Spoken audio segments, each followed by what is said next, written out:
Hey, what's up everybody? My name is Greg. Welcome to the channel, greg.thunderwizard.com if you're interested in getting a Thunder Astrology reading or a 9-world rune reading.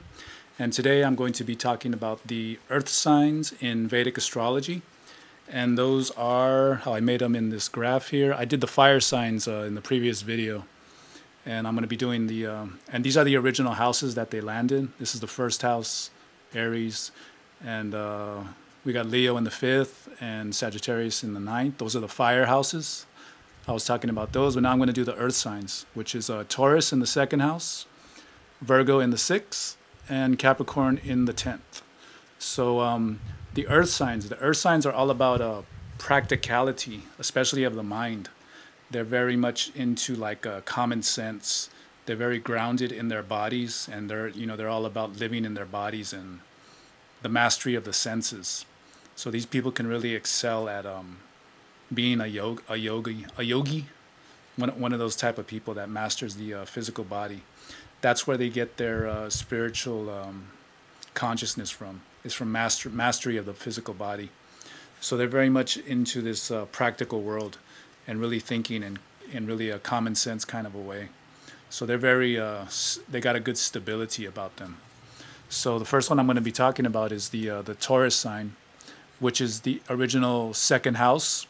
And the 2nd house is all about the things that you value in your life. And that's materialistic things. It's your beliefs. It's also like a house of speech and family. But so it relates to the sign of Taurus. And Taurus is all about the, first of all, it's the inward expression of Venus.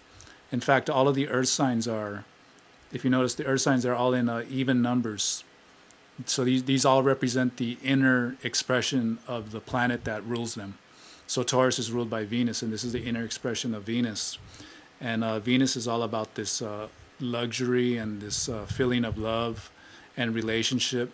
So Taurus people are very interested in acquiring security in their life as far as materialistic stuff and relationships. So they really, they're able to feel more romantic when they acquire a lot of stuff, a lot of material stuff, a lot of wealth and security for the partner. They really love to do that. And, they're very focused on themselves too. They're focused on their own comforts. And, that the symbol is the bull. So the bull represents charging after something, going after something. So they're very focused on getting that materialistic stuff. And they're very good with their own belief systems too, whatever that may be. They're very, they want to learn about things and expand on those things. And they usually make like good real estate people since they're ruled by the earth, and they value the land property. That's usually what a lot of people talk about with the Taurus. And also since they're ruled by Venus, this is about things within the earth, like the crystals and gems. They could be like jewelers, stuff like that. But a lot of the earth signs, period, are good at like banking, handling money, and investments, that type of stuff. So that's what Taurus is about, and many other things too, though.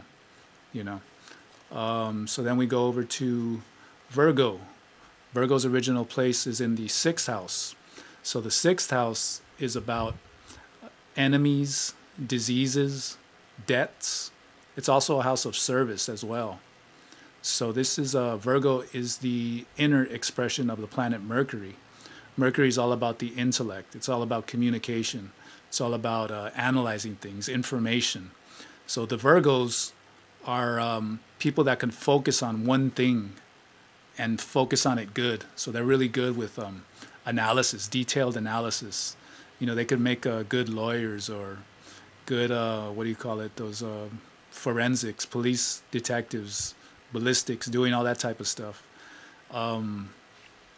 They're good at, since this is a 6th house of service, Virgos are naturally good at being doctors, working in the medical field, the service field, even hotels, stuff like that, anywhere where they're helping other people out, but especially being like in the medical field. They bring that healing nature of Mercury, which is, taking in a lot of information. Doctors, I don't know how many years they go to school and have to gather all that information about how to heal people. But Virgos are really good at doing that, taking in a lot of information, and they're really hardworking when it comes to that. So they can really excel at being doctors anywhere in the medical field. They're good at.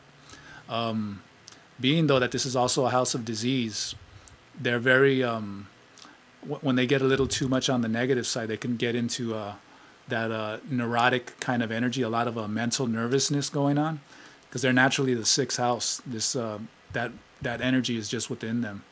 So they're because their minds are constantly going around, round and round, and since it's connected to the earth, the body, this whole mind-body connection can sometimes get them off balance, where they're known for being. Sometimes they have problems with digestion, stuff like that.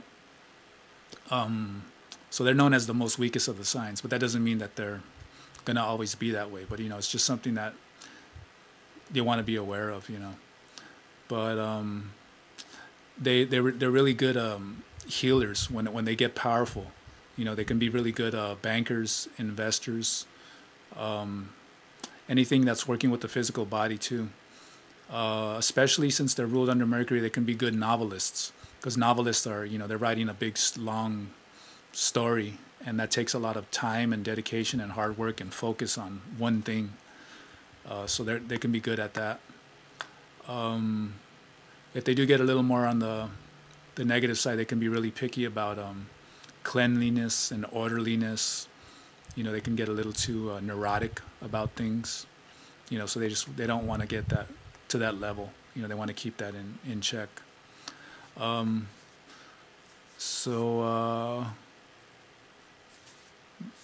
go to Capricorn here. Capricorn is originally in the 10th house. So the 10th house, is all about hard work, your reputation in the workplace, how other people see you, and Capricorn. Capricorn is ruled by the planet Saturn, and this is the inner expression of Saturn. And Saturn is all about hard work. It's all about patience, organization, details. It's also represents delay, obstruction. It also represents karma too. So Capricorns are naturally slow to advance in career in general terms because of this delay of Saturn, where they go after things early on in life and they may not get it. They may run into obstacles. But because they're under the rule of Saturn and that karma, they usually get that those lessons learned, those karmic lessons learned really quick. So later on in life, they're running a marathon. They start to advance in life. They really learn these lessons at an early age. And as they get older, they're really stable and hardworking. They got good organization. And they represent good leaders, good CEOs. When they get onto the negative side too, they can be very ruthless as a CEO, as a boss. These are the kind of people, when they get too negative, they can just fire you for one little small mistake, even though you have 6 children or whatever. You're gone, get out of here. But when they're really on top of their game, though, they really represent a good, dedicated boss who's really helping out the company. They're very interested in their reputation as well, making themselves look good. They're focused on themselves. But being under the rule of Saturn, Saturn is all about helping other people as well. But, they put themselves first before they actually do that. And everyone benefits, though, when they're on balance. And I was going to say something else about the earth signs. The earth signs, what was I going to say? They all represent the healing nature of the earth. When you get, let's say, like water signs within the earth signs, they usually do good in these houses, the water signs, because, the earth is the stability for the water to rest in. A lake, it's a good foundation for the water. So it could calm down somebody's water, their mentality, their emotions. If you get the moon in one of these earth signs, it's good. Sometimes the fire signs too can get a little more calmed down. We think of it in these practical terms. You think of the fire burns up the trees and the ashes fall into the earth, and the earth absorbs the ashes and brings about new stuff. The air signs too. Air signs, they could calm them down as well, being that they're very much thinking constantly about ideas. Although there is some more problems in Virgo. Virgo happens to be one of those more weaker earth signs when it comes to that because they're under the sixth house of diseases. You know, they're susceptible. But for the most part, these earth signs have to do with stability. They're good with doing physical type of jobs, police officers or anything physical, athletes, that kind of stuff. I think that's all about I want to say. Can't really think of anything else. So yeah, I just wanted to talk about those. And the next ones I'm going to be doing is we got Gemini right here. So that's the air signs. I'll be doing those next. So if anybody's interested in getting a Thunder Astrology reading or a 9-world rune reading, just go to greg.thunderwizard.com and I'll put the link on the bottom. And you guys have a good weekend or day, night, afternoon. Peace.